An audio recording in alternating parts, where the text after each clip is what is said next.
wa makanal ma'asyati al-'ismatu wa ta'atu.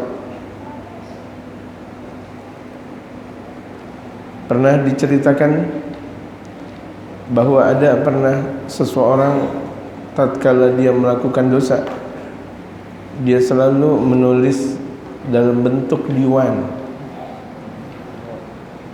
Diwan itu dalam bentuk bahasa yang indah, yang dalam istilah Indonesianya itu ada berbentuk prosa dan syair-syair. Jadi kalau misalnya dia habis melakukan dosa, dia tulis itu dosanya. Fa'adnaba yawman dzamban, satu waktu dia melakukan dosa. Fa'adnaba yawman dzamban, itu maknya ziyadah, itu ada tambahan. Salah cetak, bukan pengarang salah cetak. Adabnya seperti itu, karena pengarang tidak ada yang salah. Fa'adnaba yawman dzamban, satu waktu dia melakukan dosa. Fanachara diwanahu, kemudian dia tebarkan diwannya. Liyaktubahu fihi, tujuannya untuk dia tulis. Falam yajid illa qaulahu ta'ala, kemudian dia tidak jumpai di dalam tulisan tersebut kecuali di situ ada firman Allah, faulaika yubaddilullahu sayyi'atihim hasanat. Mereka yang dirubah oleh Allah Subhanahu wa taala keburukannya menjadi kebaikan. Jadi ada golongan-golongan yang dirubah oleh Allah keburukannya dengan kebaikan. Ini dia di antaranya. Orang yang tatkala selalu melakukan maksiat dia tulis, melakukan maksiat dia tulis, melakukan maksiat dia tulis. Untuk ingat-ingat. Terkadang kita habis melakukan maksiat malah lupa, atau bahkan kita melupakan maksiat kita. Yang kita ingat adalah taat, padahal layaknya yang kita ingat adalah maksiat kita. Gitu. Taat kita bahkan kalau perlu kita lupakan. Apa yang sudah kita lakukan kebaikan kalau perlu kita lupakan. Kita, Masya Allah, bahkan kebaikan yang sudah kita lakukan kecil saja kita udah ingat-ingat. Kita melakukan kebaikan kecil kepada orang, kita ingat-ingat. Lupa bahwa kita sudah melakukan perbuatan yang buruk kepada orang. Lupa. Yang dikatakan dalam bahasa Indonesia, ontak di hadapan mata enggak kelihatan, ontak di hadapan mata enggak kelihatan, tapi lalat di pelupuk dunia dia bisa melihat. Ini kan lucu. Lalat di pelupuk dunia dia bisa lihat, sementara ontak di hadapan matanya itu dia tidak lihat. Artinya dosa besar yang dia lakukan dia melupakannya. Yang dia ingat adalah keburukan orang. Padahal orang kalau mau membersihkan hati, yang dia ingat kebaikan orang, yang dia lupakan kebaikan dia. Itu kalau misalnya coba proses untuk membersihkan jiwa. Yani yubaddilu makana syirki al-iman. Artinya iman itu merubah tempat-tempat kesyirikan. Lantaran dia punya iman, yang pernah dia datangin tempat-tempat syirik, tempat-tempat penyembahan selain Allah, berubah. Enggak lagi dia mendatangkan tempat-tempat penyembahan selain Allah. Enggak lagi. Enggak lagi dia untuk sembah ini, sembah itu, sembah ini, sembah itu. Tidak lagi. Kenapa? Ada iman. Wa makana zina al-'afu, dan ampunan Allah, maafnya Allah merubah tempatnya zina. Dia sudah melakukan zina, tapi karena dia sudah taubat kepada Allah, Allah ampuni. Wa kama kana al-ma'siyati al-'ismatu wa ta'atu, dan penjagaan dan taat kepada Allah bakal merubah dari tempat-tempat maksiat. Kalau kita dijaga oleh Allah, itu kita enggak lagi untuk datang ke tempat-tempat maksiat. Kita enggak datang lagi di tempat-tempat yang tidak diridhai oleh Allah kalau kita dijaga oleh Allah. Nah, bagaimana kalau kita mau dijaga oleh Allah? Amar ma'ruf nahi munkar, taat kepada Allah. takwa kepada Allah, menjalankan perintah Allah dan menjauhi larangannya, itu kita bakal dijaga. Ada satu waktu Al-Imam Al-Bajuri itu usianya sampai 120 tahun. Di 120 tahun giginya utuh, kemudian matanya pun utuh. Artinya tuh mata nggak pakai kacamata, dengan kuatnya, giginya sedikit pun nggak ada yang hilang, otaknya aja nggak, bagaimana hilang. Murid-muridnya bertanya, ya Imam, ada apa? Engkau seusia 120 tahun, mata engkau kuat, pendengaran engkau kuat, gigi-gigi engkau juga kuat, semuanya bagaikan anak muda. Bahkan tubuhnya itu bagaikan anak muda. Apa beliau mengatakan? Aku jaga Allah Subhanahu wa ta'ala. Aku jaga Allah Subhanahu wa ta'ala di masa aku muda, dan aku dijaga oleh Allah di masa tua. Wa asamani Allahu fil kibar. Kemudian aku dijaga oleh Allah di masa tua. Ketika di masa muda aku jaga, aku tidak mau melakukan maksiat. Kan terkadang anak-anak muda maksiat justru tempatnya. Tapi ini Al-Imam Al-Bajuri tidak. Ini Al-Imam Al-Bajuri, pengarang kitab Al-Bajuri yang sering kita baca kitabnya dalam madzhab Al-Imam Syafi'i. Di masa muda aku jaga Allah. Aku jaga Allah dari berbagai macam maksiat. Aku enggak mau melakukan maksiat ini, maksiat itu, maksiat ini, maksiat itu. Akhirnya Allah Subhanahu wa taala jaga aku. Fa'asamani Allahu fi kibari. Kemudian aku dijaga oleh Allah di masa tua aku sekarang ini. Masya Allah, ini keistimewaan besar dan pembelajaran besar buat kita. Berapa banyak orang kalau udah usia tua, penglihatan sudah mulai melemah, pendengaran sudah mulai melemah, gigi, semuanya yang dia miliki semuanya melemah. Tapi ini satu imam ini dijaga oleh Allah Subhanahu wa taala. Kenapa? Di masa mudanya yang dia jaga selalu hukumnya Allah Subhanahu wa taala. Enggak mau terjatuh dalam perbuatan maksiat. Kita pun bisa jamaah, kalau kita betul-betul menjaga Allah Subhanahu wa taala, jaga, Allah bakal jaga anak dan istri kita. Satu waktu ada seorang, ketika dia melayani jajanan, melayani istilahnya toko gitu, ada seorang perempuan beli di toko dia, kemudian tangannya dipegang, sengaja tuh tangannya dipegang, tangan perempuan tersebut dipegang. Enggak lama ada orang megang istrinya gitu. Akhirnya dia telusuri, kenapa ini ada orang megang-megang istri saya. Marah dia, marah-marah. Dia ingat-ingat, ya Allah, iya dulu saya pernah megang perempuan ketika saya lagi menjual sesuatu di tokoku, tanpa sadar tanpa sadar perempuan tersebut aku udah pegang tangannya. Allah balas terlihat gitu. Allah balas, kebaikan dibalas kebalikan, keburukan dibalas keburukan. Ada salah satu ibu, ketika dia melakukan kebaikan, baru dia mau makan roti, kemudian ada anak kecil nangis, bu lapar, padahal itu anak orang. Akhirnya roti yang semestinya dia makan diberikan kepada anak kecil tersebut. Sayang, cinta, kasihan. Enggak lama anaknya dikejar-kejar sama singa. Ketika itu singa lagi mau makan, pas palanya itu udah masuk di dalam mulut singa. Akhirnya Allah Subhanahu wa taala memberikan isyarat kepada malaikat Jibril, ya Jibril, turun, engkau selamatkan anak tersebut dari singa. Diselamatkan, kemudian diambil lagi. Masya Allah.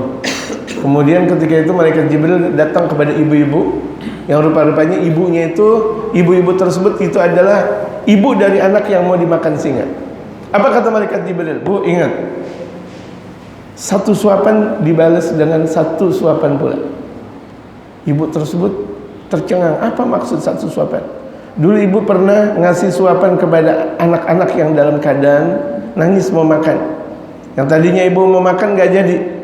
Itu juga yang semestinya singa bakal makan anak ibu, dijaga oleh Allah lantaran suapan ibu kepada anak yang dalam keadaan berhajat.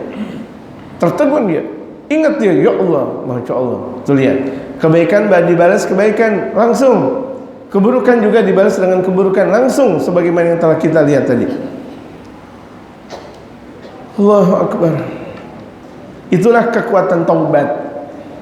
Kalau orang taubat, apapun dimudahkan oleh Allah Subhanahu wa taala. Coba lihat, dengan kekuatan taubat apapun dimudahkan oleh Allah. Yang penting taubatnya nasuha. Bukan taubat sambal. Ya.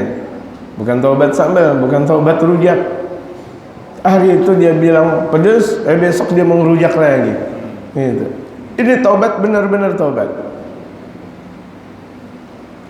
Hukiya anna Umar bin Al-Khattab radhiyallahu anhu, pernah diceritakan bahwa Sayyidina Umar bin Khattab yang Allah ridha kepada beliau,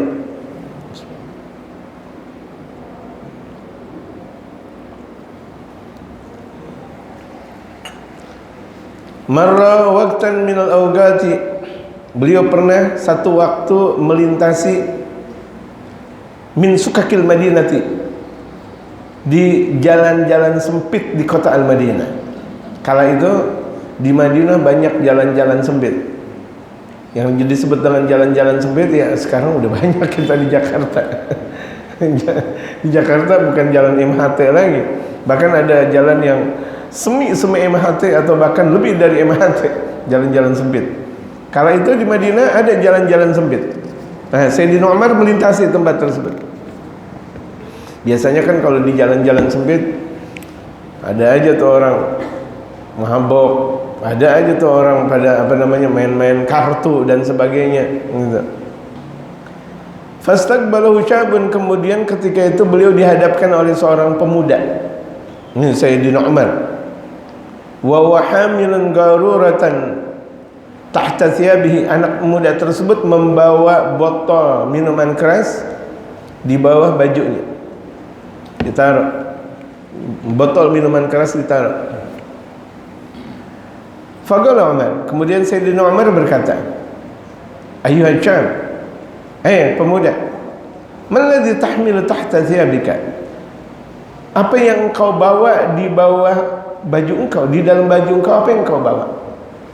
Curiga Sayyidina Umar, ini jalan-jalan sempit, ini bawa sesuatu, apa yang engkau bawa? Kan tegas Sayyidina Umar, tegas. Saking tegasnya Sayyidina Umar, kalau beliau jalan di satu tempat, itu iblis ketemu atau setan ketemu nggak mau berhaluan dengan Sayyidina Umar. Kalau Umar sebelah kanan, dia sebelah kiri, takut. Kalau iblis aja takut. Waduh, Umar dia lari tuh iblis. Sayyidina Umar ke kanan, dia ke kiri, begitu. Ibarat gimana sih kalau misalnya kita ketemu musuh, dia lagi, dia ke kanan, kita ke kiri dah gitu. Itu nih Sayyidina Umar saking ditakuti oleh iblis. Padahal itu jarak berkilo-kilo, sekira-kira 2 atau 3 kilo tuh iblis ngeliat, Umar nih, waduh ketemu repot. Sayyidina Umar ke kanan, dia ke kiri. Sayyidina Umar ke kiri, dia ke kanan gitu. Tapi ini ada anak muda berani banget gitu, bahkan berhadapan dengan Sayyidina Umar lagi. Padahal ketika itu minuman keras yang dia bawa, minuman keras yang dibawa. Wa kana fiha khamrun, padahal yang di dalam bajunya itu minuman keras, botol minuman keras.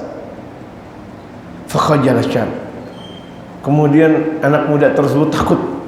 Khajalnya itu takut sangat berketakutan. Kalau khauf itu takut biasa, ini takutnya takut berketakutan. Waduh, Sayyidina Umar digantung dah aku dah.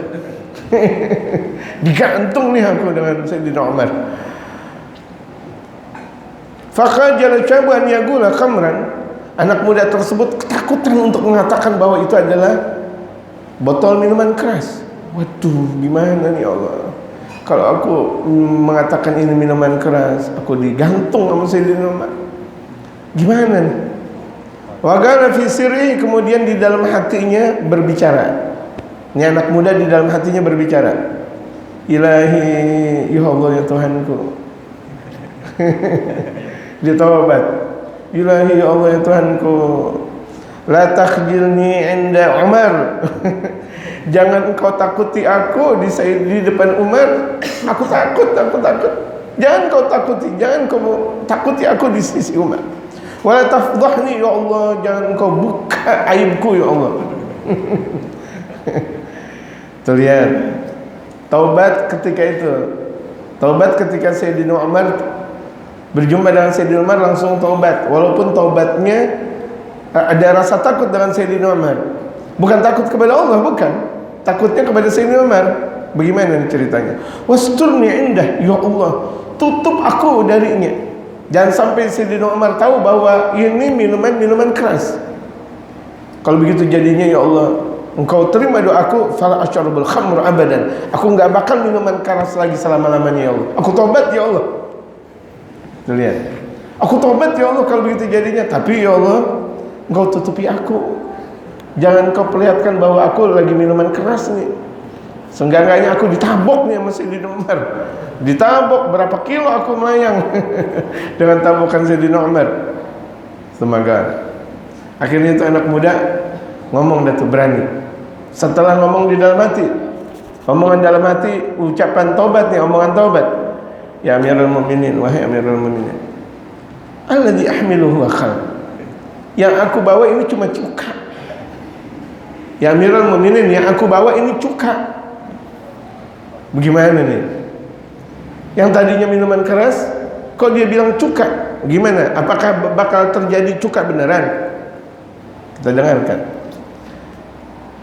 Fagala, kemudian Sayyidina Umar berkata, "Arihni hatta araha." Berikan aku botol tersebut, aku mau lihat. Waduh, Sayyidina Umar mau lihat lagi ini botol. Aduh, ini botol wine, ini botol topi miring lagi, apa gimana? Gimana nih? Ya Allah, ya Allah. Terus anak muda tersebut langsung taubat kepada Allah. Ya Allah, ya Allah, ya Allah, taubat. Fakashafaha baina yadayha. Kemudian dibuka di antara kedua tangan anak muda tersebut. Fara'aha Umar. Kemudian ketika itu Sayyidina Umar melihat botol tersebut, sarat khallan. Akhirnya botol yang tadinya minuman keras kok menjadi cuka. Cuka. Itu dia. Padahal asalnya adalah minuman keras. Tapi karena memang dia betul-betul tobat kepada Allah Subhanahu wa taala, ya Allah, jangan engkau perlihatkan keburukanku di Sayyidina Umar dan jadikan yang tadi ini adalah minuman keras jadi cuka ya Allah. Rubah menjadi cuka betul-betul. Dilihat sama Sayyidina Umar, khalan yaitu cuka. Allahu Akbar. Kan kenapa? Kan janjinya dia, saya nggak bakal mau minuman keras lagi ya Allah. Setelah ini, setelah engkau tutupi aku ini ya Allah, aku nggak bakal mau minuman keras. Allah dengar taubatnya seorang hamba. Allah maha mendengar taubatnya seorang hamba. Dan Allah maha tahu taubatnya seorang hamba beneran atau bohongan. Gitu lihat. Ini rupa-rupanya ini hamba beneran dia taubat kepada Allah. Fanzur ila makhluqin taba min khafi makhluqin. Lihat, ini kata Imam Al-Ghazali, coba tilik dong. Betapa seseorang itu takut, akhirnya dia taubat lantaran takutnya kepada makhluk. Fabaddallahu subhanahu wa ta'ala khamrahu bil khal. Pada akhirnya Allah Subhanahu wa ta'ala ganti minuman keras menjadi cuka. Ini lantaran ada seseorang takut kepada seseorang. Allah tahu niatnya betul-betul mau dia taubat. Yang tadinya minuman keras menjadi cuka. Tsumma alima minhu ikhlasa taubati. Yang Allah Maha tahu bahwa anak muda tersebut ada keikhlasan taubatnya. Aman dia setelah kelihatan dari Sayyidina Umar bahwa yang tadinya minuman keras menjadi cuka. Allahu Akbar. Makanya banyak kita ngelihat di zaman-zaman dulu ada seorang ulama yang kalau misalnya ini baru taubat aja minuman keras berubah menjadi cuka, bagaimana nih ulama? Naik mobil, zaman-zaman dulu speedometer ya, itu nggak kelihatan, dia mobil rusak, bensin mati, bensinnya habis. Ini supir kebingungan, Allahu Akbar. Gimana di tengah-tengah hutan ketika itu? Sang ulama tersebut bermunajat, Nggak lama di situ ada air, diambil air, kemudian dimasukin ke lubang tangki. Kata supir, jangan ulama, jangan ya alim, kiai jangan kiai, ini bakal nggak jalan nih kita punya mobil. Udah diem aja ente, kita banyak, nggak tahu berapa puluh liter ketika itu, saya nggak ngerti, pokoknya penuh gitu. Kira-kira kalau satu mobil berapa puluh liter Pak RW, berapa puluh liter? Banyak amat, 100 liter. Iya, 100 liter. Saya juga bingung, apakah mobil saya 100 liter? Ini taruhlah 100 liter. Kemudian di starter sama sang supir, tetek, bunyi lagi. Allahu Akbar. Air ngambil air tanah lagi yang dicampur dengan tanah di situ. Kemudian terus jalan dan sampai tiba, kemudian dakwah sana sini, nggak ada habisnya tuh bensin. Lihat. Kalau di sisi ulama itu hal-hal yang mudah. Kalau ini ada orang baru taubat aja tuh Allah bantu, bagaimana ulama? Kan tadi anak muda baru mau taubat, belum mulai taubat, baru taubat Allah mudahin. Bagaimana tuh ulama? Allahu Akbar. Allahu Akbar. Dan ini banyak bukti jamaah sekalian. Banyak bukti. Ulama-ulama, apalagi ulama-ulama Hadramaut, Masya Allah. Kadang sesuatu hal yang tidak terpikirkan lewat akal pikiran kita. Dakwah, apalagi mereka kan santai, nggak paham tentang berapa banyak bensin yang bakal dimasukkan ke mobilnya. Dakwah aja asik. Habis itu di tengah perjalanan dakwah, gitu. Perjalanan dakwahnya itu nggak seperti di Indonesia, trik padang pasir yang berpuluh-puluh atau bahkan bisa jadi beratus kilo padang pasir semuanya nggak dijumpai, hatta satu rumah atau satu dukan atau satu toko nggak dijumpai. Gimana? Kadang cuma sekedar ditepok doang tuh dia punya mobil, ditepok jalan. Tapi jamaah jangan belaga-belaga kayak begini. Kalau begini jadinya naik mobil kosongin aja. Nekat namanya. Kita bukan ulama jamaah. La wali wala ulama wala orang soleh kita. Bukan wali, bukan ulama, bukan orang soleh, kita mau tepok mobil. Itu Masya Allah. Lah mobil kayak kuda, tepok plus jalan. Dan ini kejadian-kejadian nyata yang artinya saya ungkapkan kepada jamaah, gitu. Betapa Allah Subhanahu wa taala dalam permasalahan seperti itu aja itu sangat-sangat dimudahkan oleh Allah Subhanahu wa taala. Kan sebenarnya kalau kita naik mobil kehabisan bensin kan nggak lucu. Kita punya mobil kehabisan bensin, seakan-akan kita nggak tahu. Ya kan? Kita nggak tahu dan nggak paham tentang mobil. Tapi begitulah mereka para ulama-ulama Hadramaut, banyak nggak paham tentang ini dan itu, nggak paham tentang ini dan itu, ya udah, Masya Allah. Allahu Akbar. Falau tabal 'ashil muflisu 'an al-a'malil fasidati taubatan nasuha.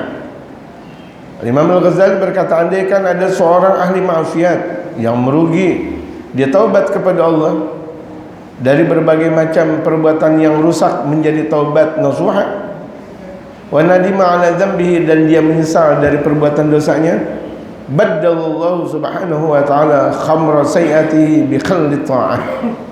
Allah bakal rubah minuman keras keburukannya menjadi cuka taat. Menjadi cuka taat. Allah Maha merubah. Tadi kan diungkapkan bahwa Allah Subhanahu wa taala yubaddilu sayyi'atil hasanat. Allah Subhanahu wa taala merubah hal-hal yang buruk menjadi hal-hal yang baik. Tapi itu dijadikan oleh Allah buat orang-orang yang taubat, yang benar-benar taubat kepada Allah Subhanahu wa taala. Bahkan orang yang taubat, yang dahulu dia melakukan perbuatan dosanya banyak, pagi, siang, sore, malam, kalau dia taubat kepada Allah, dosa-dosa yang pernah dia lakukan berubah menjadi kebaikan dengan karunia Allah. Oh, dulu dia pernah, naudzubillah min dzalik, berzina, pernah minuman keras, pernah ngebunuh, pernah ini dan sebagainya, berbagai macam perbuatan maksiat. Enggak lama dia taubat, benar-benar taubat nasuha. nyesal dengan penyesalan yang luar biasa banyaknya, kembali kepada Allah Subhanahu wa taala. Dalam ajaran baginda Rasulullah, rupa-rupanya perbuatan yang dulu dirubah oleh Allah menjadi perbuatan yang baik. Hebat kan? Hebat. Dan itu terjadi buat orang-orang yang taubat kepada Allah. Allah memberikan kuasa kepada orang-orang yang taubat kepada Allah Subhanahu wa taala. Bukan berarti nih jamaah ayo maksiat dulu kemudian taubat. Tidak. Ya kalau misalnya tahu-tahu dia maksiat dia mati gimana dong? Repot. Gitu. Ini artinya orang yang memang Allah Subhanahu wa taala berikan keridhaan dengan taubatnya. Tapi tetap sebaik-baik orang adalah dari masa mudanya, kemudian dari masa kecil, muda, kemudian tua, dewasa, kemudian meninggal selalu dalam keadaan baik. Itu yang paling istimewa. Ya, itu yang paling istimewa. Tapi andaikan tidak, kan Allah Maha Kuasa. Allah Maha memberikan taubat. Kalau dia mau taubat, hatta di penghujung harinya dia hidup di alam dunia, dia mau taubat kepada Allah, Allah terima. Kalau betul-betul dia mau taubat kepada Allah Subhanahu wa taala, Allah Maha menerima. Jadi landasan kita nih jamaah sekalian, jangan pernah mencerca orang melakukan maksiat. Kalau ada orang melakukan perbuatan maksiat, doain. Itu ajaran baginda Rasulullah. Jangan dicerca. Jangan kau cerca perbuatan keburukan orang lain. Wala tu'dzin nas, jangan kau sakiti manusia dengan cercaan kau. Jangan cercaan, hatta dia habis melakukan perbuatan maksiat, jangan. Yang ada lisan kita adalah doa. Karena berapa banyak ketika ada orang mencerca orang, kemudian cercaan tersebut bakal kembali kepada dia. Tuh lihat. Orang banyak mencerca, dia selalu nyakitin orang. Bikalami wa gauli wa fi'li, dan ucapan, dengan perbuatannya, dengan ucapannya, terus dia mencerca orang, jelek-jelekin orang. Itu perbuatan buruk tersebut bakal kembali kepada dia. Gitu. Na'udzubillah, itu na'udzubillah.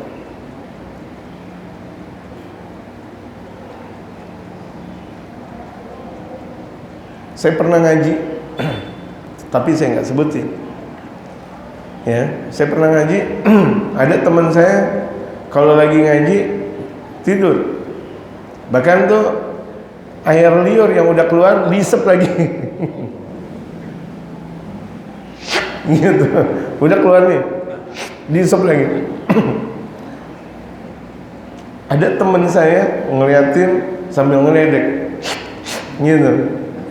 Enggak lama temen yang jelek-jelekin dia ngaji tidur kayak begitu. Akhirnya yang dijelek-jelekin nggak tidur lagi dan nggak keluar iler lagi.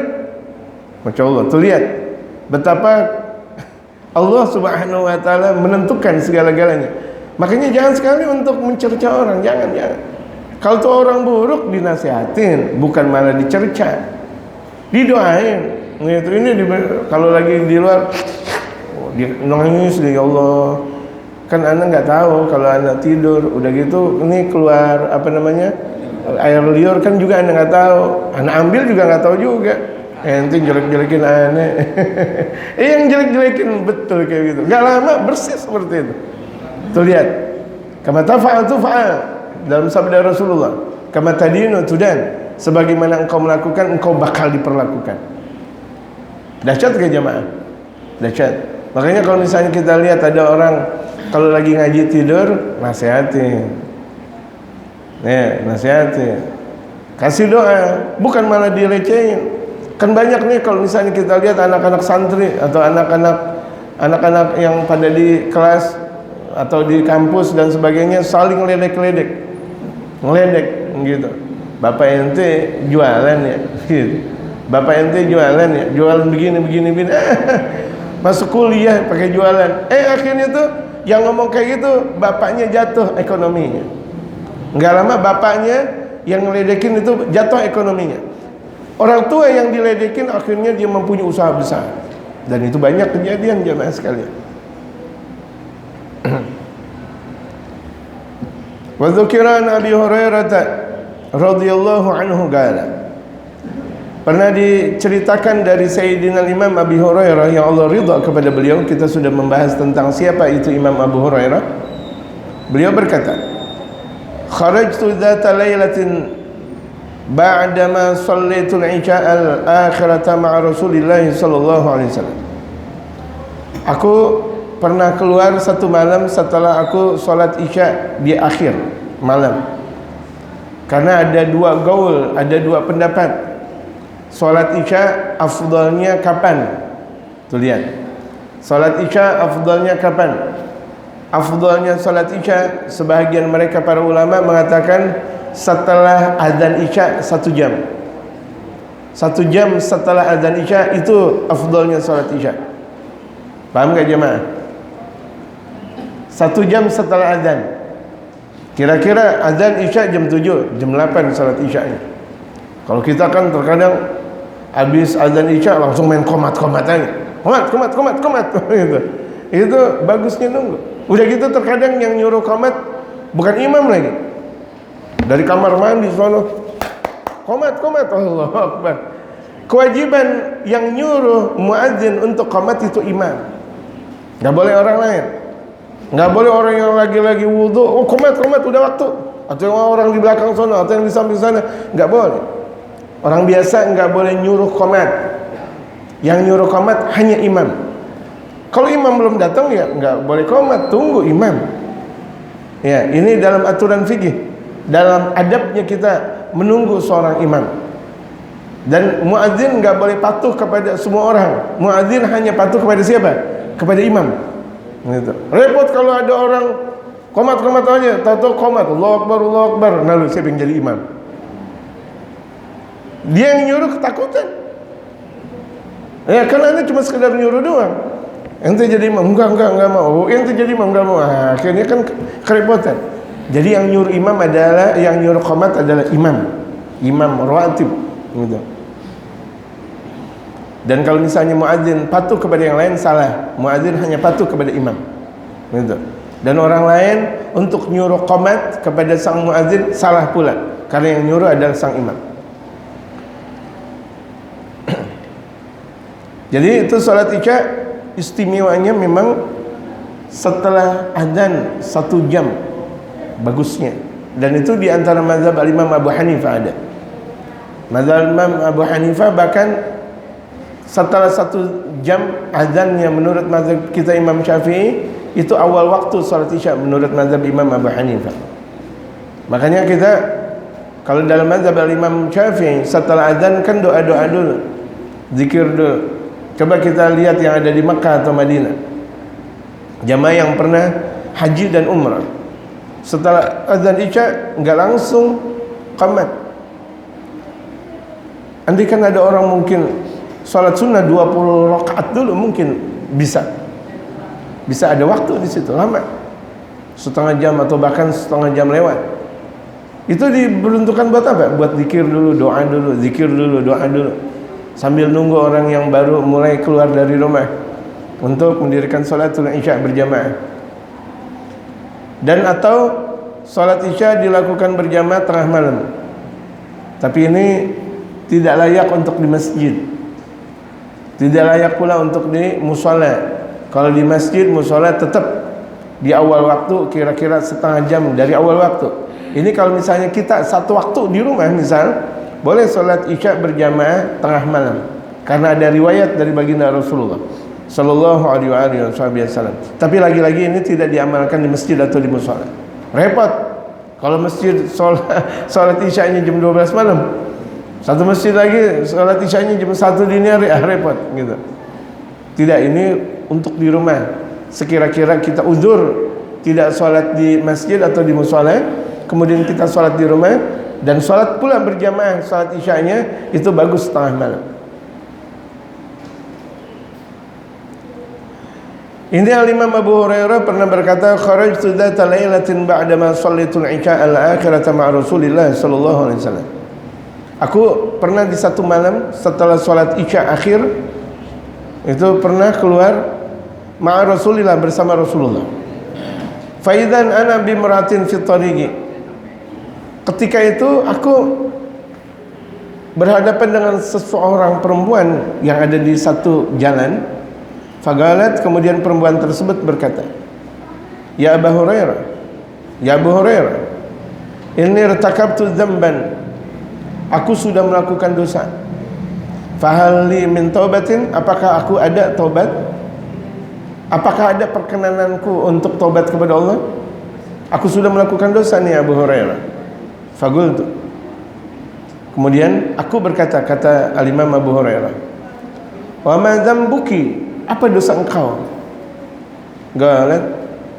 Kemudian perempuan tersebut menjawab, ini zina itu, aku sudah berbuat zina.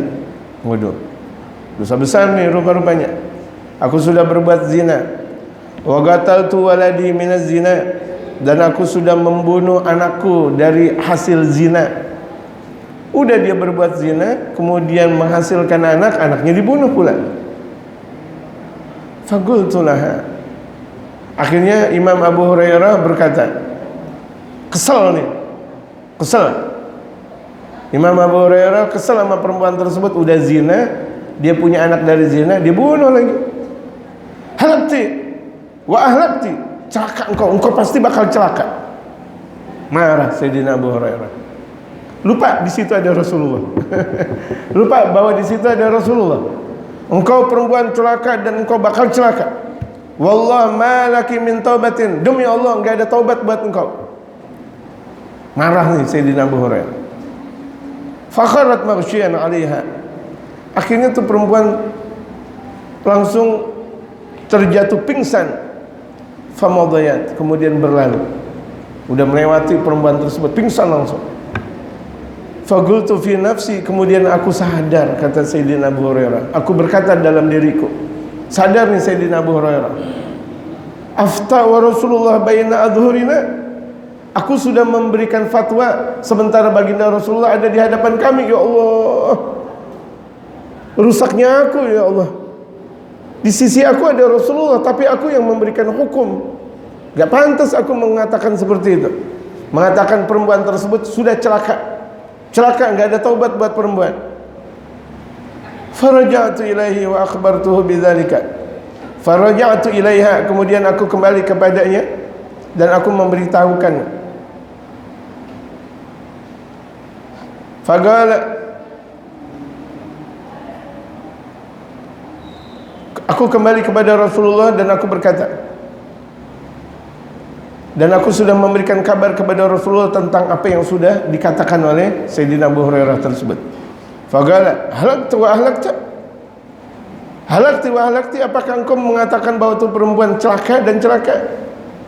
Fa in anta min hadhil ayah, kata Rasulullah, kemana engkau wahai Abu Hurairah lewat ayat ini?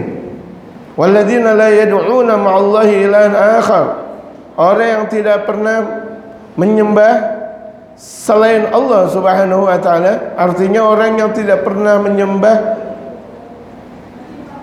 binatang, yang tidak pernah menyembah sesuatu selain Allah, apakah mereka tidak ada taubatnya? Seakan tuh baginda Rasulullah bersabda seperti itu, ila gauli, sampai firman Allah, faulaika yubaddilullahu sayyiati hasanat, mereka kalau betul-betul taubat selagi tidak syirik kepada Allah, Allah bakal rubah keburukannya menjadi kebaikannya. Mana ayat ini buat engkau wahai Abu Hurairah? Diomelin langsung Sayyidina Abu Hurairah sama Rasulullah, dinasihatin. Artinya apa? Artinya tuh perempuan walaupun habis zina, kemudian dia bunuh anaknya dari zina, masih ada taubat. Selagi apa? Selagi dia tidak menyekutukan Allah.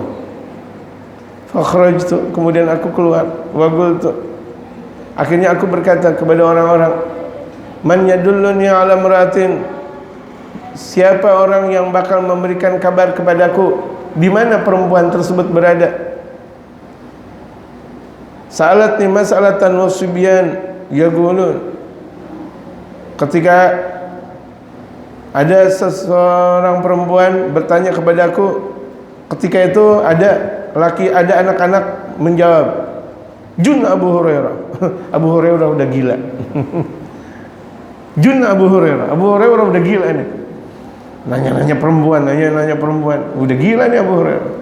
Tuh dilihat keburukan yang dilakukan oleh Sayyidina Abu Hurairah dibalas dengan anak kecil, dengan kata-kata gila.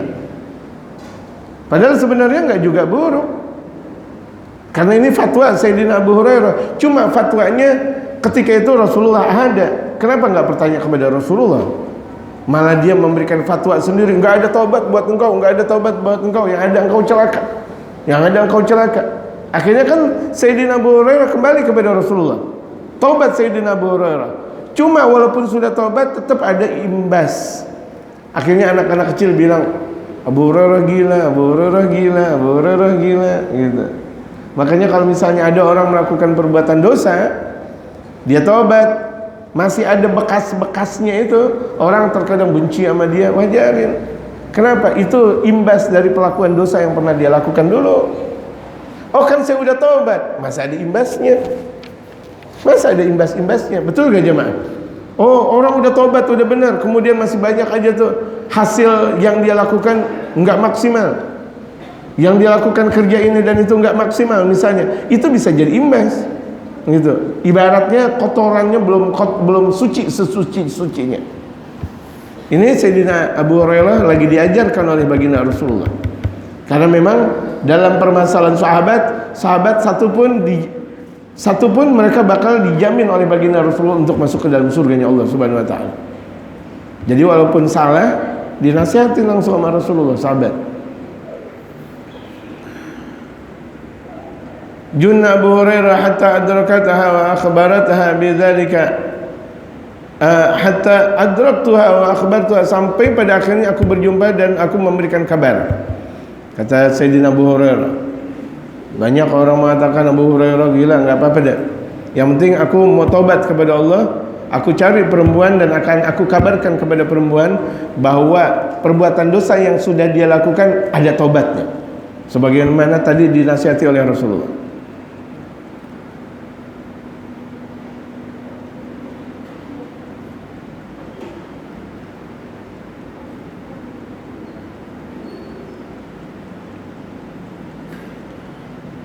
Kemudian akhirnya wa akhbartu, aku berikan kabar kepada perempuan tersebut bidzalika, dengan kabar yang Rasulullah berikan kabar dengan ayat tersebut. Selagi orang tidak bermusyrik kepada Allah, dia mau taubat kepada Allah, Allah terima. Dan bahkan di akhir ayat Allah berfirman, Allah bakal merubah perbuatan yang buruk menjadi yang baik. Diberikan kabar itu kepada perempuan tersebut. Fajahabat syahfatan minas surur, akhirnya bergembira sekali itu perempuan. Kenapa? Masih ada taubat. Alhamdulillah masih ada taubat ya Allah, alhamdulillah. Akhirnya tuh perempuan mengatakan, innali hadiqatan ja'altuha shadaqatan lillahi wa rasulih. Aku mempunyai kebun, aku jadikan wakaf untuk Allah dan Rasulullah. Aku punya kebun, aku jadikan wakaf untuk Allah dan Rasulullah. Jadi kebunnya itu siapa aja yang mau ngambil korma, mau ngambil, silahkan, wakaf, udah. Bergembira bahwa taubatnya ada jalan. Allah masih mau menerima taubat. Apakah kita seperti itu jemaah sekalian? Perbuatan yang sudah kita lakukan dalam perbuatan dosa dengan banyak, kemudian sekarang kita ada di masjid, di mushola, di majelis alim, kita kumpul dengan mereka para ulama-ulama. Apakah harta yang sudah kita miliki sedikit untuk Allah dan Rasulullah? Sudahkah? Jemaah dengan rasa gembiranya kita dulu di beberapa puluh tahun yang lalu, kita nggak tahu antara subuh dengan isyraq kita lagi tidur atau berada lagi di mana, kita nggak tahu, atau dalam keadaan ibadah atau bagaimana. Sekarang kita lagi melakukan ibadah, bersyukur kita kepada Allah Subhanahu wa taala. Bersyukur, syukurnya apa? Banyakin sedekah. Itu kan di antara ungkapan syukur. Kalau Abu Lahab saja itu bergembira dengan lahirnya Nabi Muhammad SAW. Abu Lahab itu bergembira dengan lahirnya Nabi Muhammad. Sampai pada akhirnya budak yang dimiliki yang namanya Suhaibatul Aslamiyah dimerdekakan sama Abu Lahab. Saking gembiranya Abu Lahab keponakannya lahir. Makanya di setiap malam Senin sama hari Senin Abu Lahab tidak dapat dosa, tidak dapat azab. Abu Lahab padahal kan bencinya sama Rasulullah luar biasa, tapi lantaran dia pernah gembira dengan lahirnya Nabi Muhammad, di setiap malam Senin dan hari Senin itu di api neraka enggak dapat azab. Diskon. Gembira dengan maulidnya Nabi Muhammad. Kalau ini orang kafir bisa gembira dengan lahirnya Nabi Muhammad, diskon neraka, bagaimana seorang muslim? Ya kan? cinta kepada maulidnya baginda Rasulullah, cinta kepada baginda Rasulullah, apalagi dia seorang muslim, gitu. Harusnya kita memahami hakikat seperti itu. Bersyukur kita kepada Allah Subhanahu wa taala.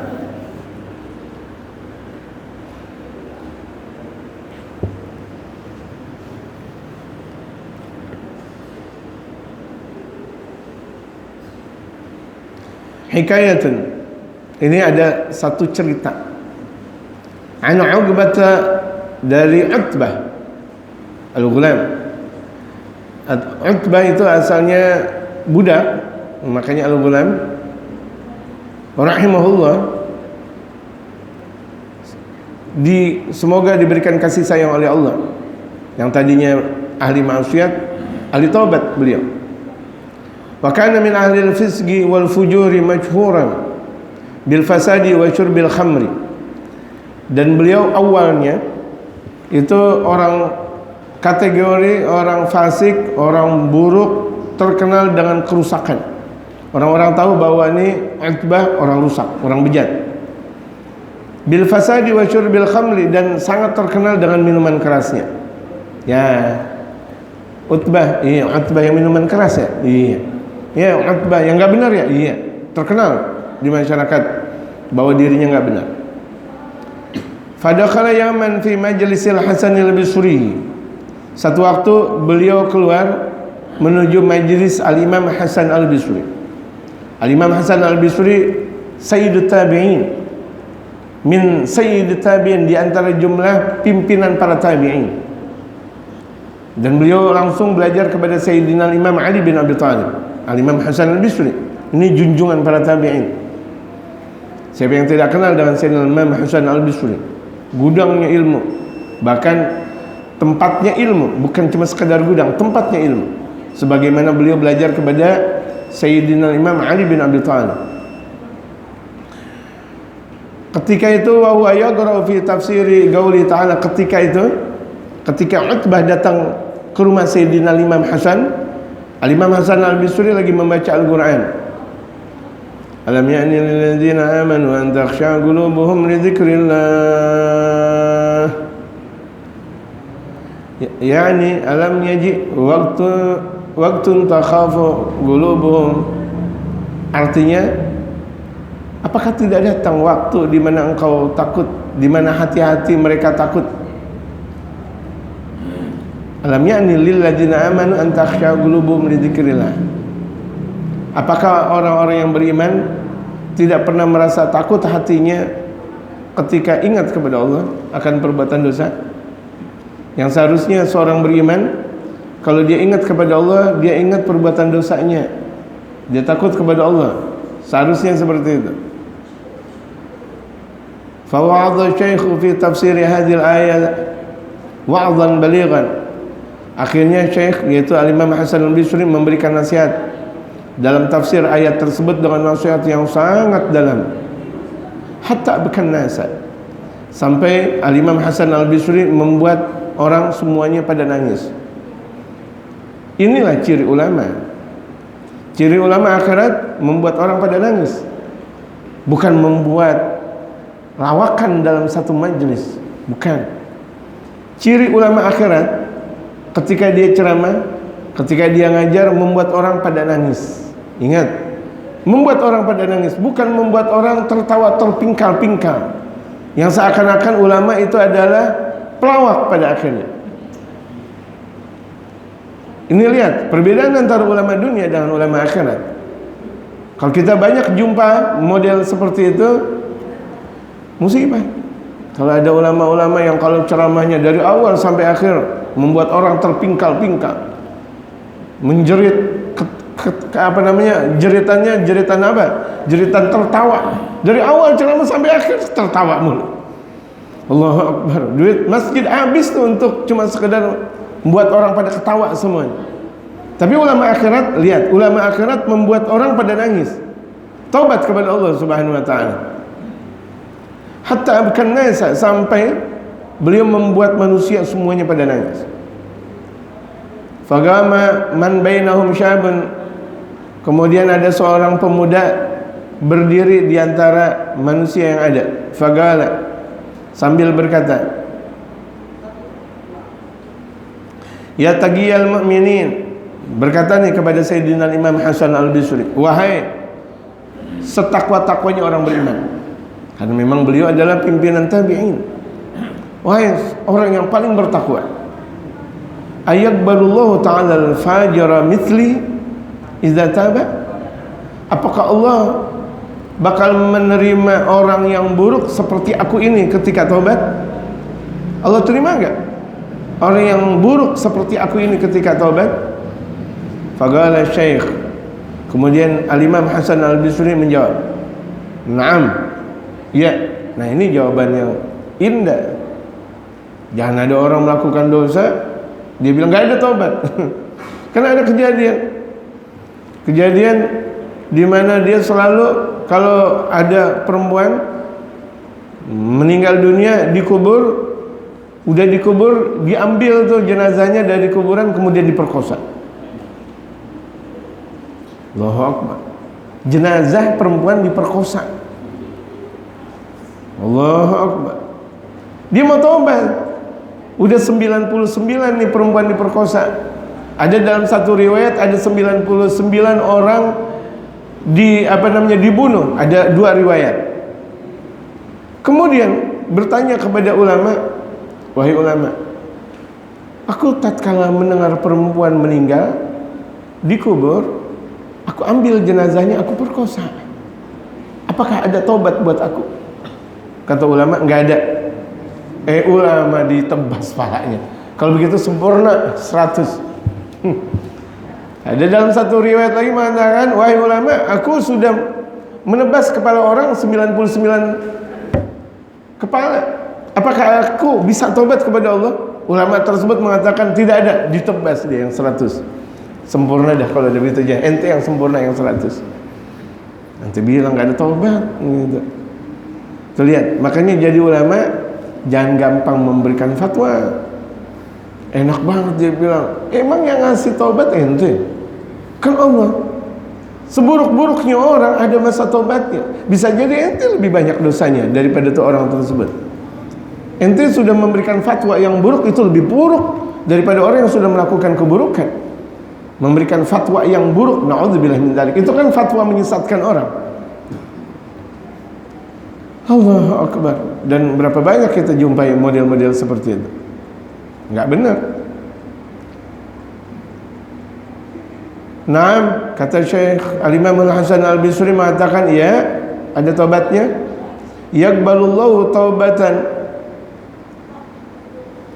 yaqbalullahu taubata fisqika wa fujurika. Allah bakal menerima taubat fasiknya engkau dan keburukannya engkau. Falamma sami'a Utbatan al-Ghulama, tatkala Syekh tersebut mendengarkan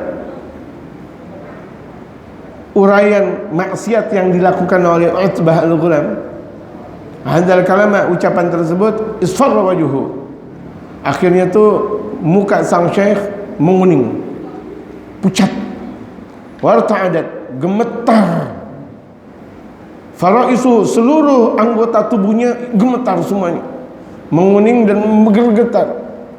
Fasaha sayhatan, kemudian langsung menjerit. Fakhar maghsyian, pingsan. Falamma afaga, tatkala siuman, dana minul Hasan wa qala hadhil abyad. Kemudian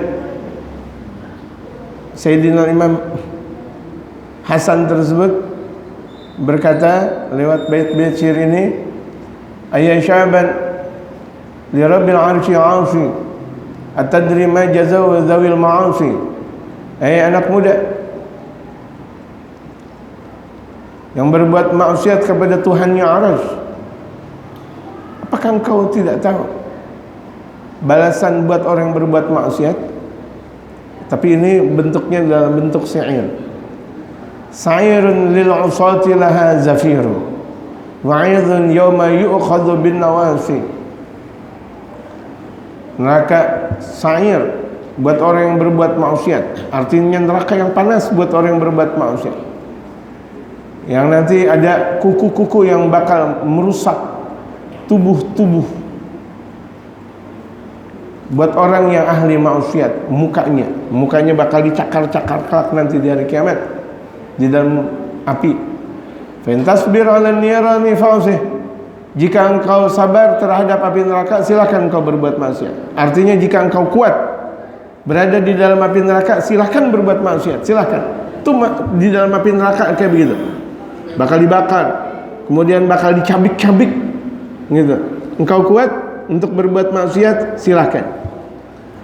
Wa ila kun 'anil isyani gasi. Kalau begitu jadinya sedikit dari berbuat maksiat, dalam artian taubat. Kalau engkau enggak kuat di dalam api neraka, taubat. Wa fi ma qad kasabta minal khataya, wa fi ma qad kasabat minal khataya rahanatin nafsu fajhad fil khalas. Berapa banyak orang yang sudah melakukan perbuatan dosa, hina jiwanya, maka bersungguh-sungguhlah engkau berikhlas untuk taubat kepada Allah Subhanahu wa taala. Fasaha sayhatan 'azimatan wa kharra makiyan 'alaih. Falamma afaga, kemudian anak muda tersebut langsung berteriak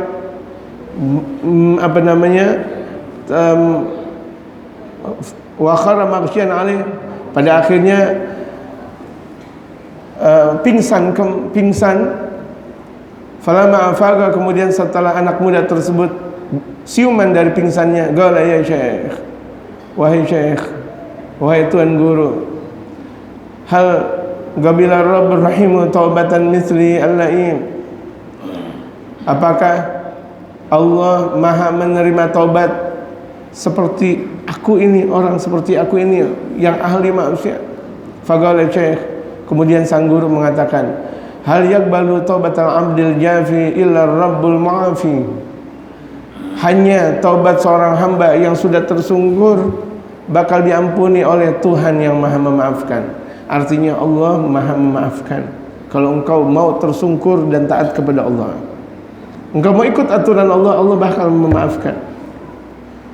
Tsumma rafa'a ra'sahu, kemudian anak muda tersebut mengangkat kepalanya, wa da'a thalatha da'awatin.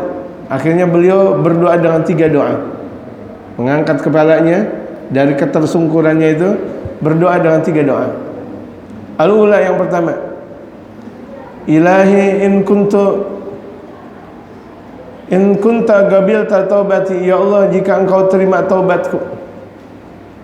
Lihat, ya Allah jika engkau terima taubatku, wa ghafarta dzunubi, dan engkau ampuni dosaku, fa'akrimni bil fahmi wal hifzi, maka berikan aku karunia pemahaman dan hafalan. Berikan aku karunia memahami syariat dan menghafalkan Al-Quran.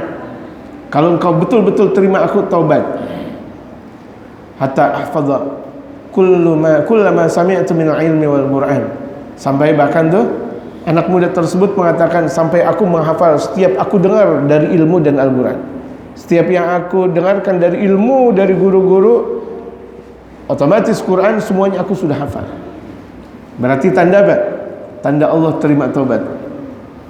Yang kedua, Ilahi, ya Allah jika engkau betul terima taubatku, akrimni bihusni sauti, berikanlah aku karunia dengan keindahan suara. Masya Allah, keindahan suara, jadi qari dia, jadi munsyid dia, suaranya indah. Hatta in kana man sami'a qiraati, sampai orang yang mendengarkan suaraku ini ya yazdadu riggatan fi qalbi, bakal bertambah rasa halus di dalam hatinya. Wa in kana gasil qalb, walaupun sebelumnya hatinya keras. Gara-gara tuh dia mendengar suara aku, dia bakal hatinya menjadi nikmat, walaupun sebelum hatinya keras. Makanya bagus banget kalau kita dengerin Al-Quran, kita bisa taubat. Ada orang qari baca Quran yang karena memang dilagu-laguin, emang belagu dia. A'udzubillahi minasyaitonirrajim. Bismillahirrahmanirrahim. Indah. Allah. Tapi tujuannya pamer. Tapi tujuannya duit. Tujuannya pamer duit. Hatta orang dengerin dia nggak ada masuk dalam hatinya. Cuma ungkapan keindahan suara saja. Masya Allah, suaranya enak banget ya. Dia qori internasional ya, dia qori nasional. Cuma begitu doang. Tapi kalau orang soleh, dia baca, laqad ja'akum rasulun min anfusikum azizun 'alaihi ma 'anittum harisun 'alaikum bil mu'minina raufur rahim. Allahu akbar, menyayat hati kita. Blok langsung hati kita. Allahu akbar. Terasa hati kita. Coba kalau misalnya kita lihat Maulid Guru Zaini contoh, yang dibaca langsung oleh Guru Zaini, suaranya memang indah, luar biasa, masuk ke dalam hati.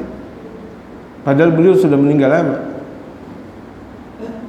Khabiri, khabiri, khabiri. Munsyid yang lain bisa jadi dia bisa qasidah khabiri, bisa, atau bahkan bisa jadi suaranya lebih indah daripada Guru Zaini. Cuma yang masuk hati siapa? Yang masuk hati siapa? Guru Zaini baca, ya Rasulullah salamun alaik. Ya beliau baca, beliau lagi dengan Rasulullah. Yang beliau baca, beliau mahabbah ke Rasulullah.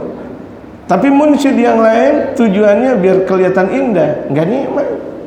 Hatta rebananya hebat, mau rebana ketimpring kayak atau mau rebana gede kayak, enggak enak didengar. Cuma ungkapan enak banget tuh suara, enggak masuk hati. Allahu Akbar. Tapi ini lihat, beliau minta, ya Allah, kalau betul engkau terima taubatku, jadikan suaraku ini indah, membuat orang pada taubat. Harusnya kita seperti itu, gitu. Ya kan jemaah? Munsyid banyak, qori banyak, tapi bisa gak keutuhan ungkapan yang diungkapkan itu masuk ke dalam hati kita? Hanya orang yang ikhlas saja. Tadi saya ungkapkan kepada jemaah betapa bait-bait syair yang diungkapkan oleh Guru Zaini dari awal sampai akhir semuanya menyentuh hati. Allahu Akbar. Siapa Guru Zaini kalau begitu jadinya? Orang ikhlas, wali min auliyaillah, gitu. Wasalisatu qala, yang ketiga ini beliau berdoa, Ilahi akrimni birrizqil halali. Ya Allah, jika engkau terima aku taubat, berikan kepadaku rezeki yang halal. Warzuqni min haitsu la ahtasib. Berikan aku rezeki sekira-kira aku tidak mengiranya. Fastajaballahu jami'a du'aih. Allah terima seluruh doanya. Tiga-tiga doa tersebut diterima oleh Allah. Hatta zada fahmu wa hifdzuh, sampai pemahamannya tentang syariat, hafalannya tentang syariat bertambah. Menjadi ulama pada akhirnya dia. Padahal tadinya ahli apa? Ahli maksiat. Ahli maksiat, tapi dia taubat kepada Allah. Permasalahannya dia taubat kepada Allah Subhanahu wa taala dengan taubat nasuha. Wa kana idza qara'a al-Qur'ana, beliau tatkala membaca Al-Qur'an, taba kullu man sami'a qira'atahu. Semua orang yang mendengarkan bacaannya semuanya taubat. Allahu akbar. Pada nangis semuanya. Taubat di hadapan Allah bagi orang yang mendengarkan bacaan pemuda tersebut. Wa kana yudha'u fi baiti kulli yawmin qis'atan min al-maraqi wa raghifani wa la yadri ahadun man yadha'aha wa kana ala hadhihi al-halah hatta faraga ad-dunya. Dan di rumahnya itu diletakkan di setiap hari itu ada semangkok marok. Marok tahu kan?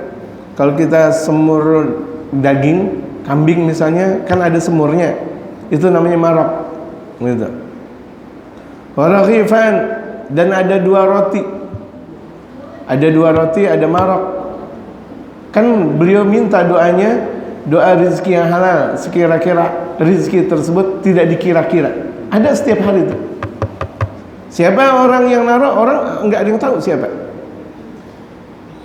La yadri ahadun man yada'uha, sampai orang-orang tidak tahu siapa yang meletakkan maraq dan roti tersebut. Tetangganya aja nggak tahu. Wa kana ala hadhil halah, dan keadaan ini berketerusan hatta faraga dunia, sampai beliau meninggal dunia.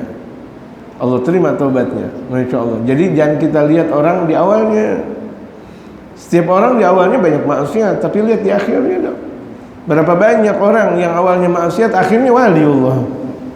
Berapa banyak orang yang ahli maksiat akhirnya alim ulama besar pada akhirnya, gitu. Dan jangan sekali-kali kita mencerca, meremehkan perbuatan maksiat. Kalau kita mau merubah perbuatan maksiat, rubah, jangan cerca orang. Ente maksiat ente, jangan ngaji sini, astagfirullah. Ente maksiat ente, jangan masuk masjid sini. Ente maksiat ente, enggak boleh ngomong kayak gitu. Dia mau tobat. Yang bisa jadi sekali dia datang dia tobat, yang belum tentu kita berkali-kali masuk majlis salim belum disebut dengan orang yang bertobat kepada Allah. Kenapa? Sombong. Apakah ada orang sombong tobat? Nggak ada. Sebelum dia tawadhu, gitu.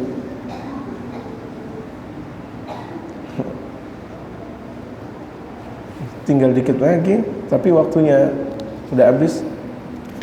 Ya, baca lagi terus, sudah biarin. Ya. Soalnya tanggung. Wa hadza halu man taba ila Allah, dan inilah keadaan orang yang taubat kepada Allah. Li'anna Allah la yudhi'u ajra man ahsana amala, karena Allah tidak bakal menyia-nyiakan pahala buat orang yang melakukan kebaikan. Enggak ada. Siapa orang melakukan walaupun sedikit, Allah bakal peduli. Wa usu'ila ba'dul ulama'i, sebahagian mereka para ulama pernah ditanya, hal ya'riful 'abdu idza taba anna taubatahu qabilat am ruddat? Apakah ada seorang hamba kalau dia taubat bahwa taubatnya diterima atau ditolak? Tahu kan nih seorang hamba kalau dia betul-betul taubat diterima enggak sama Allah atau ditolak?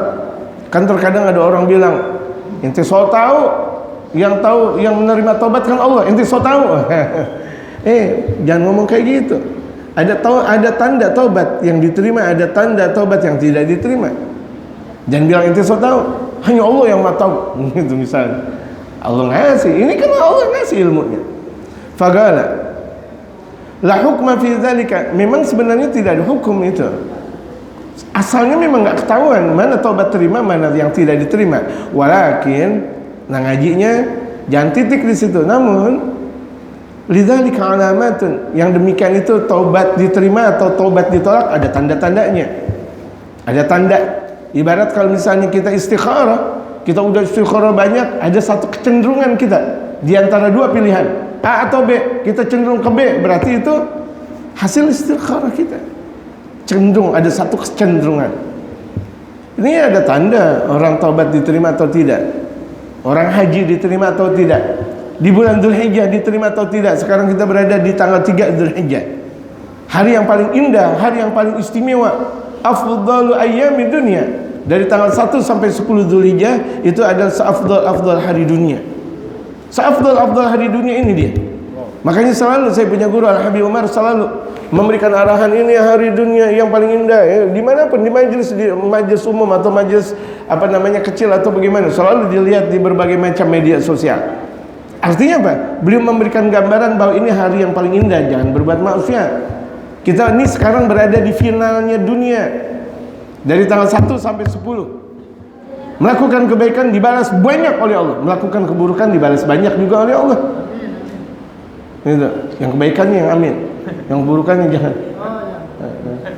Soalnya udah sampai yang keburukan soalnya. Yang kebaikan dibalas oleh Allah dengan banyaknya. Kita ngaji sekali nih sekarang di Masjidul Ghurur Sya'ban, seakan kita udah ngaji 1 juta kali. Ada, saya mau tanya, yang udah ngaji 1 juta kali. Ayo ini kali ini, yang agak tuaan dikit, yang agak mudaan, yang agak tuaan dikit, udah 1 juta kali ngaji, udah kali 1 juta kali. Tapi ini dia Dzulhijjah. Kalau kita udah masuk Dzulhijjah, baca la ilaha illallah adada duhur, la ilaha illallah adada Amwajul buhur la ilaha illallah adad an-nabati wal shajar la ilaha illallah adad al-qatri wal matar la ilaha illallah adad an-nabati wal shajar la ilaha illallah khairu mimma yajma'un la ilaha illallah min yawmina hadha ila yawmi yunfakhu fis sur. Hadis yang diriwayatkan oleh Imam At-Tabarani bahwa orang yang membaca yang telah tadi saya ungkapkan tadi 10 kali saja di setiap Zulhijjah dari tanggal 1, 10, 2, 10, 3, 10 sampai 10 Zulhijjah dia baca 10 kali saja, Allah ampuni dosanya. Kan kecil, tapi ini Zulhijjah kecil-kecil. La ilaha illallah adadu la ilaha illallah adamajil bahur la ilaha illallah adadan nabati wa syajar la ilaha illallah adadal qadri wal matar la ilaha illallah khairun mimma yajma'un la ilaha illallah min yawmina hadza ila yawmi yunfakhu fis sur. Sekali diulang lagi 2, 3, 4, 5 sampai 10. Allah ampunin dosanya, Allah ampunin dosanya gitu. Jadi orang yang taubat kepada Allah dia baca doa Dzulhijjah, dia tahu keagungan Dzulhijjah.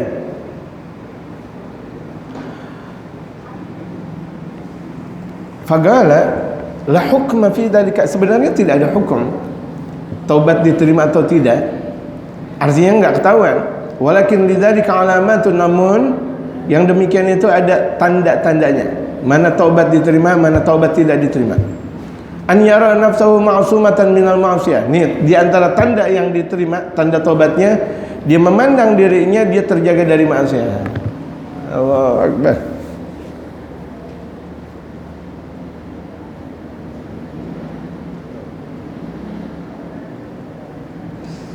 Dijaga Allah. Dia mau maksiat, dijaga Allah. Mau nonton dangdut ini sakit, gak jadi nonton dangdut, Allah jaga. Enggak ada, anak cuma nonton orang ngibing doang. Anak juga dari jauh ngelihatnya, baru ngomong begitu istrinya marah-marah, akhirnya nggak jadi berangkat. Tuh Allah jaga lewat istrinya marah-marah. Alhamdulillah Allah jaga. Dia mau berbuat maksiat, hawanya malas amat ya, itu tanda taubat diterima. Pokoknya dia mau melakukan maksiat, nggak bisa dia melakukan maksiat, dijaga. Baru jalan, dia punya motor, nabrak lagi. Dia punya sepeda, nabrak lagi. Allah jaga tuh. Kita nggak tahu di balik sir demikian. Rupa-rupanya Allah lagi jaga kita untuk tidak berbuat maksiat. Allah jaga. Makanya baik aja, baik sangka terus sama Allah Subhanahu wa taala. Wa yaral farha an qalbihi ghaiban, dan dia merasa bergembira. Dia merasa bergembira terus kepada Allah Subhanahu wa taala. Ghaiban enggak perlu diartikan. Artinya tuh dia merasa bergembira terus kepada Allah, Allah. Dia girang. Dia zikir, dia girang, dia salat, dia girang, dia dekat dengan ulama, girang. Ya Allah, alhamdulillah, dia bersyukur. Dibanding-bandingkan dengan zaman yang dulu-dulu, dia bersyukur, ya Allah, puluhan tahun yang lalu saya di mana? Puluhan tahun yang lalu saya belum tentu pakai peci juga belum tentu bisa. Kadang yang kanan sebelah mana tuh peci, aduh miring atau apa. Sekarang saya kemana-mana pakai peci. Sekarang kemana-mana saya pakai busana muslim. Tuh lihat, girang, ya Allah. Dulu ya Allah, nangis. Girang, dia bersyukur kepada Allah dengan kondisi yang sekarang berada. Wa yara rabba syahidan, dan dia selalu menyaksikan keagungan Allah. Wa yugharibu ahlal khairi, dan dia selalu mendekatkan ahli kebaikan. Selalu dia selalu dekat dengan ulama dengan orang-orang soleh terus lagi soleh lagi. Pokoknya nggak pernah ada waktu kecuali dia dekat dengan ulama orang soleh. Tanda taubat diterima. Wa yubaidu ahlal fisqi, dan dia menjauh dari orang-orang yang berbuat fasik. Fayaral galila minad dunya katsiran wal katsir min amalil akhirati galilan. Dia memandang dikitnya dunia nih itu banyak, dan banyaknya perbuatan akhirat itu sedikit. Artinya tuh dia memandang hati-hati betul dengan dunia. Walaupun tuh dia melakukan kecil di dunia keburukan, dampaknya besar. Tapi dia melakukan kebaikan banyak, ya belum tentu banyak, bisa jadi sedikit. Itu pandangan orang yang baik. Wa yara qalbahu mustaghilan bima faradallahu ta'ala alaihi, dan dia selalu memandang hatinya itu selalu sibuk terhadap apa yang diwajibkan oleh Allah. Dia sibuk, walaupun orang lagi pada sibuk ini dan itu, sibuk berpartai, dia ngaji aja. Enggak partai saya ngaji. Orang-orang sibuk lagi ini dan itu, ya, lagi pada nonton ini dan itu, enggak, dia ngaji aja. Zikir aja. Dia mesra dengan masjid, dia mesra dengan musala, dia mesra dengan majelis, dia mesra dengan ulama, dia mesra dengan orang-orang saleh. Oh, orang-orang lagi pada bergaul dengan pejabat, bergaul dengan orang kaya. Di situ ada persembahan, pendekatan kepada para pejabat dan orang kaya. Enggak, dia dekat dengan ulama. Assalamualaikum, kayak gimana sih? Dia datang ke rumah orang kaya, hatta rumahnya Riyadh. Dia datang ke rumah para habaib, hatta rumahnya Riyadh. Asik. Dia tinggalin rumah orang kaya? Enggak, ngapain dekat sama orang kaya? Gitu.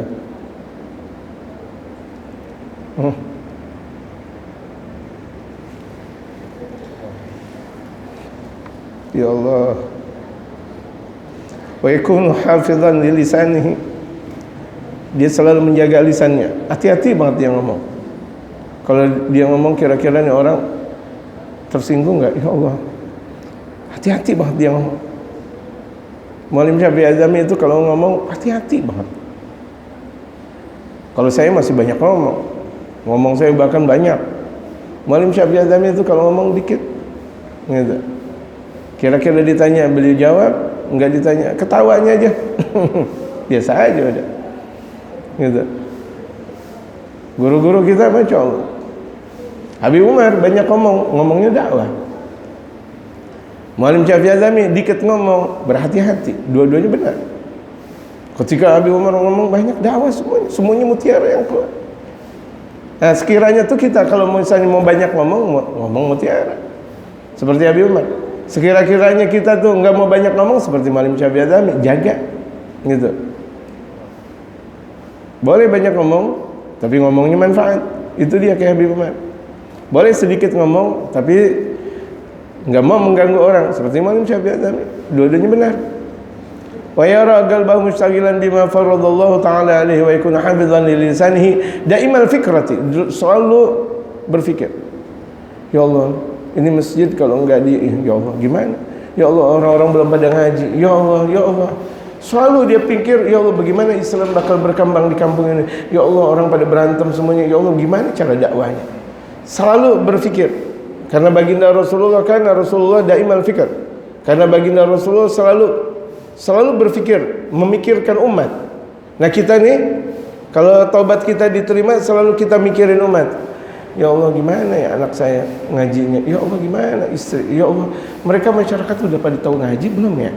Ya udah pada ada nggak tempat ngaji? Ada nggak tempat TPK maksudnya, atau TPA, atau apa namanya, atau tempat pengajian? Mereka udah pandai bahasa Arab belum? Ya Allah, gimana?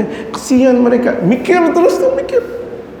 Orang yang selalu banyak mikir, insya Allah masa tuanya nggak bakal pikun. Lihat. Orang yang masa mudanya mikir, ngaji nih, lihat, ngaji, terjauhkan dari masa tuanya itu akan kepikunan.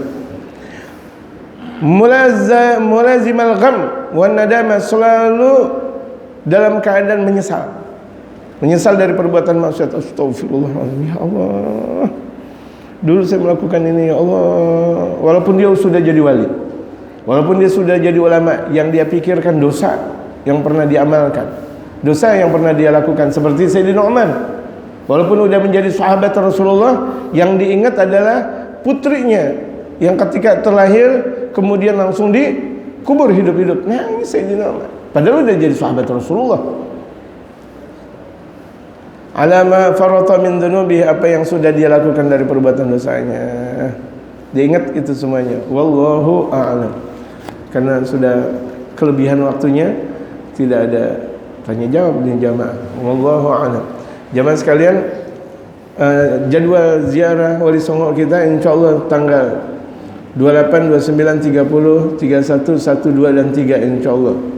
7 hari kita akan melakukan ziarah Wali Songo tanggal 28, 29, 30, 31 Desember 2022 sampai 1, 2 dan 3 Januari 2023. 7 hari. Yang mau berangkat lewat di sini banyak, Ustaz Abdul Aziz, Bang Hafid, Bapak Abdul Wali, semuanya bisa untuk daftar baik laki maupun perempuan gitu. Mumpung tempat bis menurut apa ya istilahnya, menurut siapa yang daftar duluan. Saya berada di bis pertama insyaallah, karena saya satu nggak bisa terbelah menjadi 2 dan 3. Emang kian santang ya kan saya bukan kian santang ya. Jadi saya berada di bis pertama, dan yang sudah daftar di bis pertama 25 orang, sementara bis pertama cuma 50 orang. Jadi siapa yang mau bareng bisnya dengan saya, cepat-cepat daftar. Kalau enggak nanti berada di bis kedua dan sebagainya gitu. Karena saya tidak bisa dibagi-bagi. Kan tadi saya bilang saya bukan kian santang gitu ya jamaah. Jadi saya berada di bis pertama. Itu yang sudah daftar positif 25 orang baru. Sementara bis pertama bis itu 50 orang, berarti tinggal 25. Kalau jamaah telat ya berada di bis berikutnya. Itu aja. Keadilan. Siapa yang daftar duluan berarti di bis duluan yang sudah disiapkan. Yang daftar belakangan ya berarti di bis yang berikutnya. Kemudian ziarah ke Rasulullah kita, artinya dalam umrah tanggal 15 Januari bareng saya pula insyaallah gitu. Kemudian ziarah ke sejuta para wali ke Hadramaut, dan saya rutinkan insyaallah setahun sekali. Itu beberapa hari dari Idul Fitri. Itu agenda besar Sulhul Majami' kita, dan mudah-mudahan bisa dipahami oleh seluruh jamaah yang ada. Wallahu a'lam.